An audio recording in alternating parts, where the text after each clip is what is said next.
Hello and welcome, my fellow thinkers and dreamers. This is Mind Palace Musings, and I am your host, David Wellman.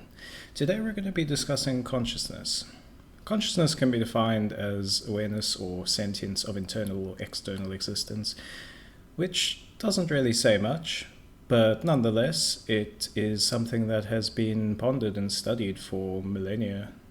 Consciousness is a topic that's been explored by philosophers and scientists alike for thousands of years, and while we may understand the physiology and neurology and psychology of our brains and personalities and conscious being a bit better, we're still no closer to a definitive answer, which seems to have pervaded us for these countless millennia.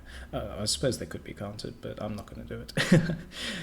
So, in today's episode, I'd like to add my own drop to the bucket of the conversation. And for the next few episodes, I will be discussing and exploring consciousness and its relation to the brain from multiple points of view. And then you can decide which one you like the best. And so, without further ado, let us begin today's discussion on the brain is a receiver of consciousness.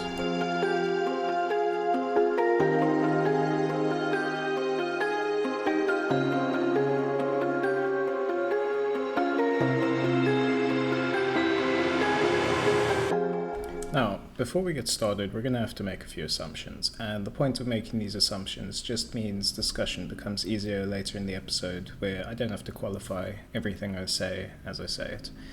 So the first assumption we're going to make is that our consciousness resides somewhere either within or outside of our observable material reality, which I will discuss in greater detail in future episodes, but for now just assume that our consciousness as we experience it is a small filtered sliver of something coming from outside.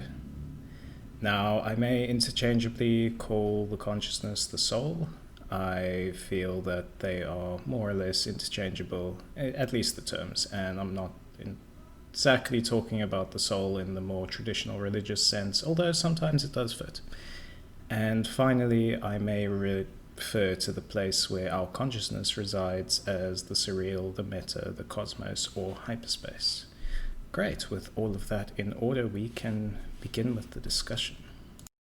If you think about it, our bodies act as a platform for a variety of senses, if we wanted to boil it down to that level. I'm going to stick to the 5 traditional senses. I know there's like 20 or so. I don't know, you're going to have to fact check me on that. To continue with that train of thought, our eyes do not produce the light they see, our noses do not produce the scents they smell, our ears do not produce the sound that they hear, our tongues do not produce the compounds that they taste, and our nerves do not produce the matter that they feel. So, to go along with that, we might also consider that the brain is as much a sensory organ as our eyes or our skin or our ears, and that consciousness, as we currently define and experience, may just be another one of our senses, another sensory organ reacting to stimulus. This isn't all that crazy to think about if we consider that a lot of animals have extra senses beyond the 5 traditional ones. It may just be another sense that humans and maybe elephants or dolphins, though that's probably a discussion for another time, but to get back on topic, some species of lobsters can detect magnetic waves, sharks can detect electronic pulses in the water, spiders have extrasensory organs that allow them to detect various movement statistics about animals caught in their webs. Bats and dolphins can use echolocation, and some species of butterflies can see light beyond the visible spectrum. So consciousness may just be another sense that primates that eventually evolved into humans evolved to sense this phenomena. Of course, at time of recording, we have no way to measure this. There's been no recordings or charts or graphs of a consciousness wave But just because we currently do not have the methods and tools to measure a phenomenon does not mean that will always be the case. The Earth was flat until Pythagoras proved that it was round. Well, obviously it wasn't flat, but that's what people thought. We didn't know about the dangers of radiation before Marie Curie studied it and ultimately died to it. This was also the case before we could create and use radio waves, radio waves are an interesting one, which I will return to later in this episode because I think they do work well in the discussion about our brain being a receiver for consciousness.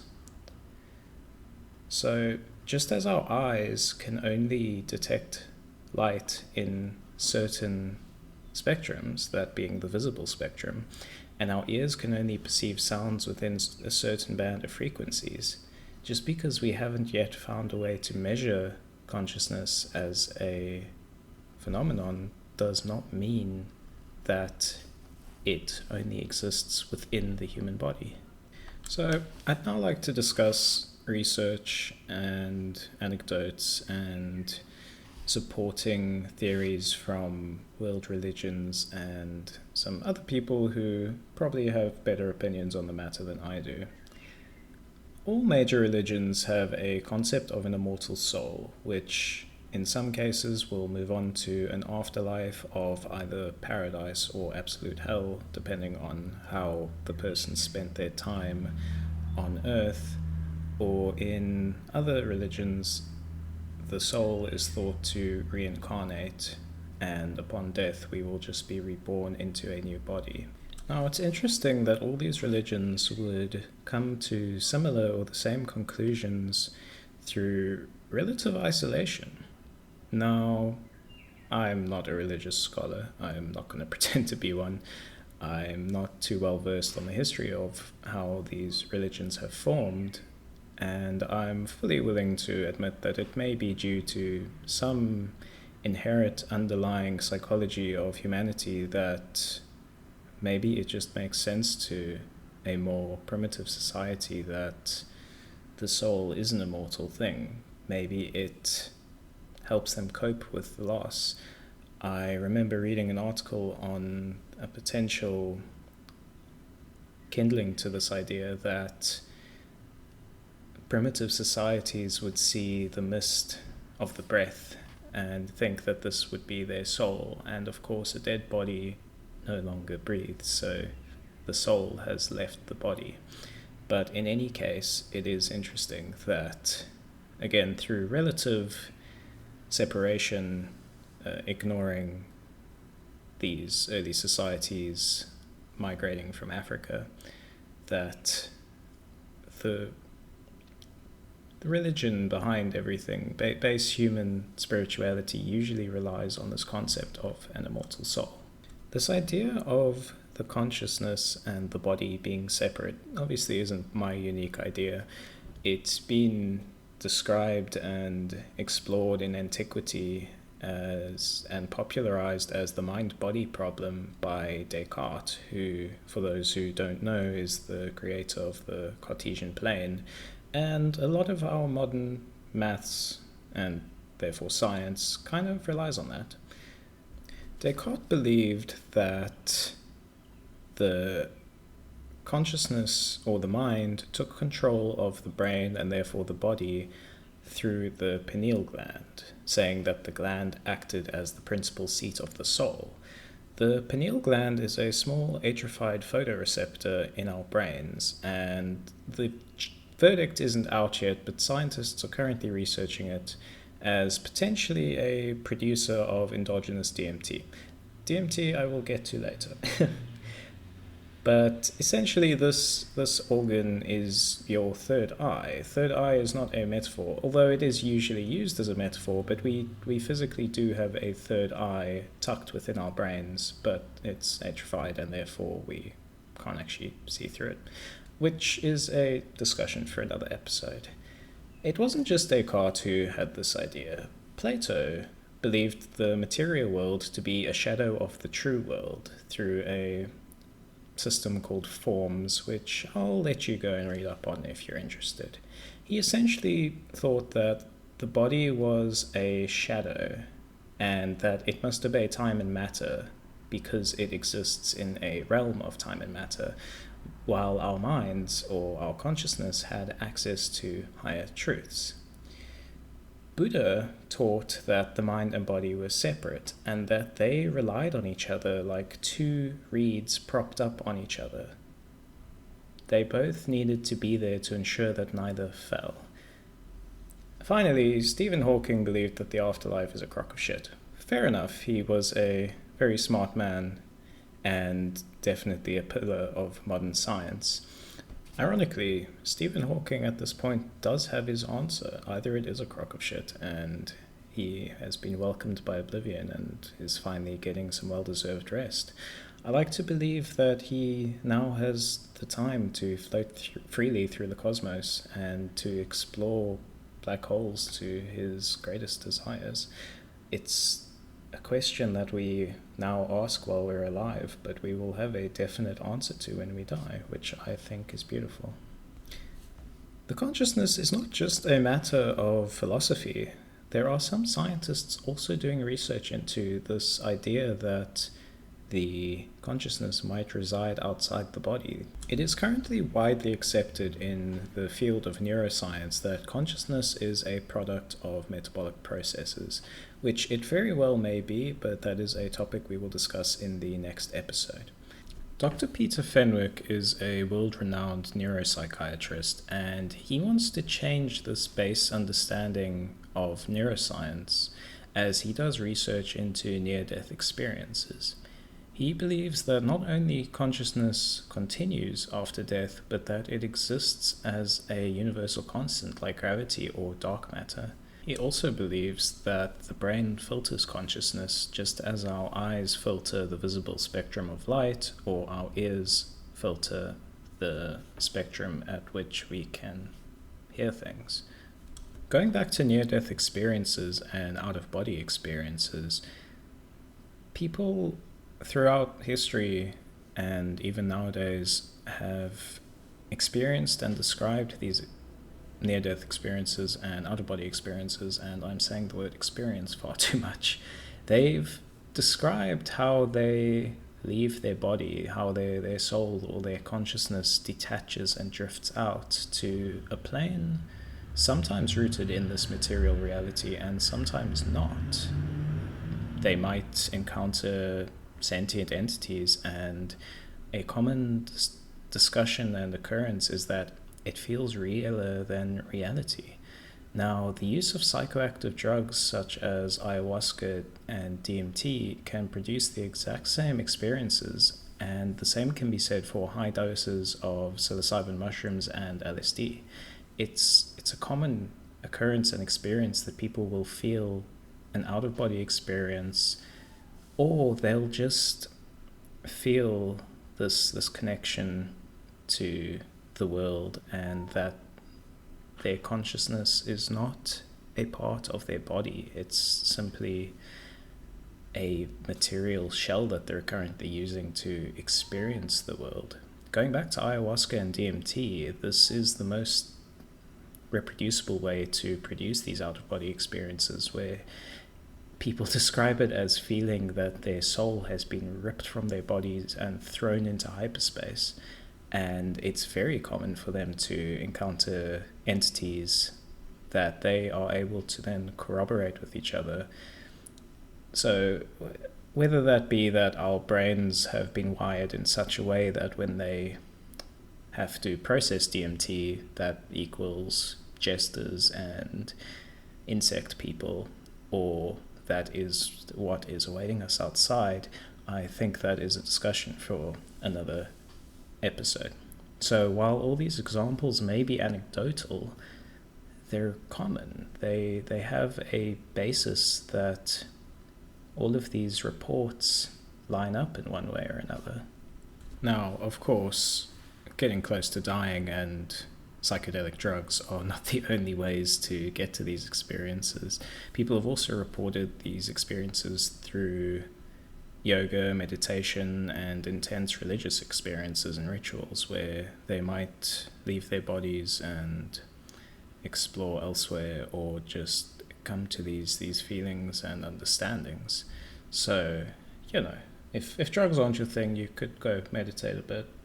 Probably won't be as fun, but enlightenment is enlightenment. The consciousness, we can say that the consciousness is a signal or a frequency, and our brains act as receivers.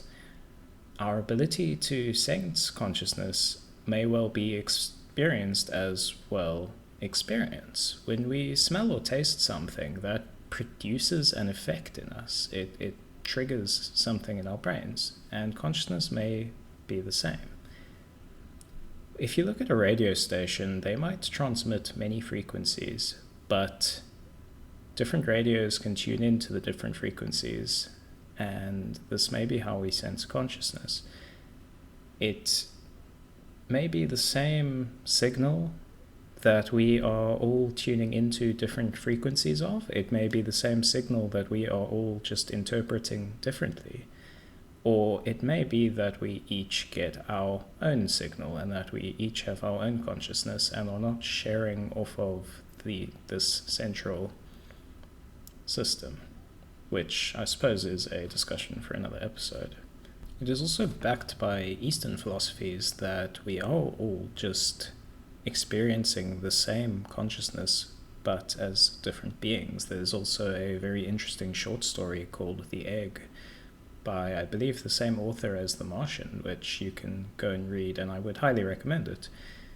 Now, what I think the interesting implications of this is that we can look at the brain again as a sensory organ, as a tool. As we age, our sensory organs start to degrade, they start to fail. Our eyesight isn't as sharp, our hearing starts to degrade, our sense of taste starts to fail, and this very well may be the cause for mental illnesses as we age. Now, again, I'm not a neuroscientist, and much smarter people are looking into this issue than I am, but if you have a TV or a radio that isn't working like it used to, the signal comes in differently. It is warped. There may be some static, which I think is an interesting concept. Now, if you are unaware of what a strand beast is, I recommend that you pause this podcast and go and look them up on YouTube right now. They're by a Dutch artist called Theo Jansen, I suppose, since he's Dutch. They're these really cool creatures made out of wood and sails that he puts on the beach, and the wind blows and they suddenly come to life and animate, hence why they're called strand beasts. Now, I'd like to apply that same thinking to the body and the consciousness. We have this signal, this energy even, of this conscious material that is powering to degrade it to such a level, a mechanical, biological meat mech.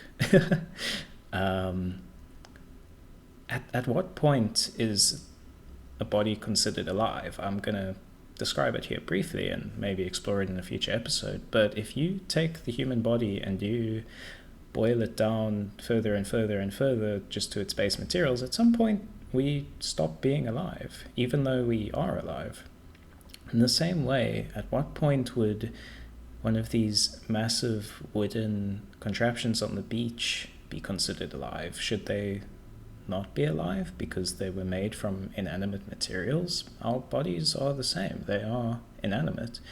And maybe while we can't consider the wind as a force of consciousness, one day it very well might be if these machines got complex and articulate enough.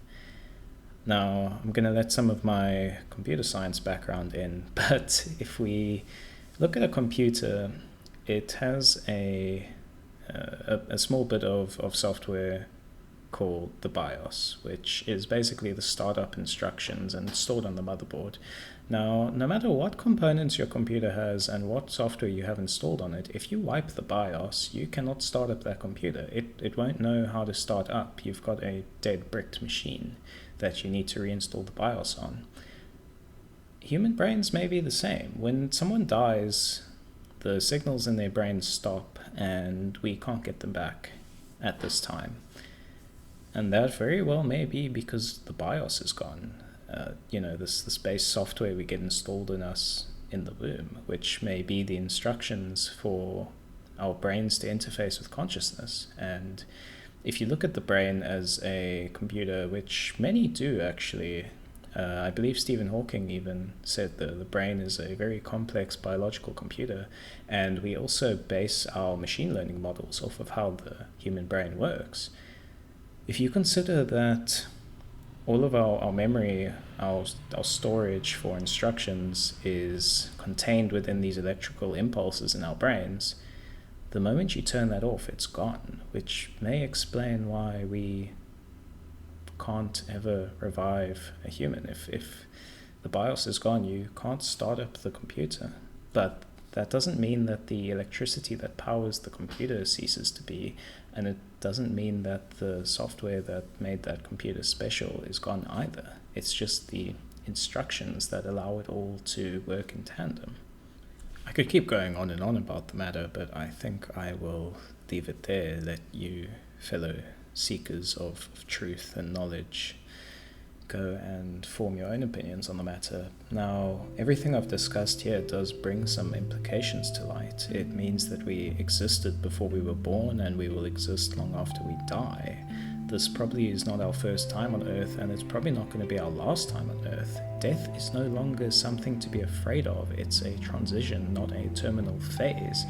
And that means being human is inherently a novel concept to us. It's not our most natural state of being. If we exist outside of this material reality, being human is just an activity we're doing. It's not what we are. It means that we may be infants in the grand scheme of things. This may be a gestation period for us, and there may be so much more for us to come. This gives life reason. It means that our time on Earth is not all we get. We aren't just born here to suffer and then we die. We are parts in a much grander cosmic scale. My fellow thinkers and dreamers, I hope you enjoyed that episode.